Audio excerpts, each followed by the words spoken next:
بسم اللہ الرحمن الرحیم۔ السلام علیکم بہنوں، بھائیوں اور دوستوں، آج ہم صحیح بخاری کی حدیث نمبر 1899 سے 1902 بیان کر رہے ہیں۔ عنوان ہے روزہ اور مسائل، صحیح بخاری کا باب نمبر 30 ہے۔ 1899 میں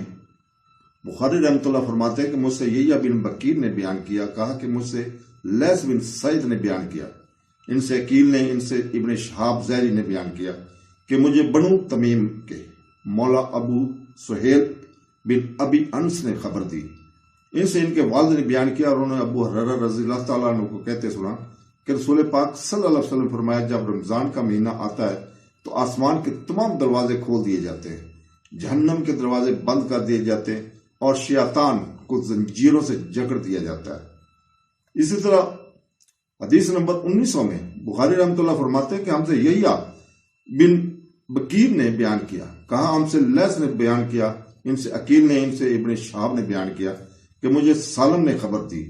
کہ ابن عمر رضی اللہ تعالیٰ نے کہا کہ میں نے رسول پاک صلی اللہ علیہ وسلم سے سنا، آپ صلی اللہ علیہ وسلم فرمایا کہ جب رمضان کا چاند دیکھو تو روزہ شروع کر دو، اور جب شوال کا چاند دیکھو تو روزہ افطار کر دو، اور اگر ابر ہو تو اندازے سے کام کرو،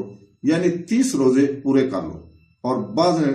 لیث سے بیان کیا کہ مجھ سے عقیل اور یونس نے بیان کیا کہ رمضان کا چاند مراد ہے۔ تو 1901 میں بخاری رحمۃ اللہ فرماتے ہیں کہ ہم سے مسلم بن ابراہیم نے بیان کیا، کہا ہم سے بشام دستوانی نے بیان کیا، ان سے یحییٰ بن ابی کثیر نے بیان کیا، ان سے ابو سلمہ نے، اور ان سے ابو ہریرہ رضی اللہ تعالیٰ عنہ نے بیان کیا کہ رسول پاک صلی اللہ علیہ وسلم فرمایا کہ جو کوئی شب قدر میں ایمان کے ساتھ اور حصول ثواب کی نیت سے عبادت میں کھڑے ہو، اس کے تمام اگلے گناہ بخش دیے جائیں گے،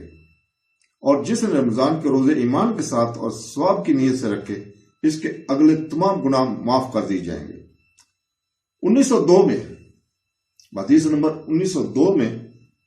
بخاری رحمۃ اللہ فرماتے ہیں کہ ہم سے موسیٰ بن اسماعیل نے بیان کیا، انہوں نے کہا کہ ہم سے ابراہیم بن سعد نے بیان کیا، انہیں ابن شہاب نے خبر دی، انہیں عبداللہ بن عتبہ نے کہ عبداللہ بن عباس رضی اللہ تعالیٰ نے کہا کہ نبی کریم صلی اللہ علیہ وسلم سخاوت اور خیر کے معاملہ میں سب سے زیادہ سخی تھے، اور آپ صلی اللہ علیہ وسلم کی سخاوت اس وقت اور زیادہ بڑھ جاتی تھی جب جبرائیل علیہ السلام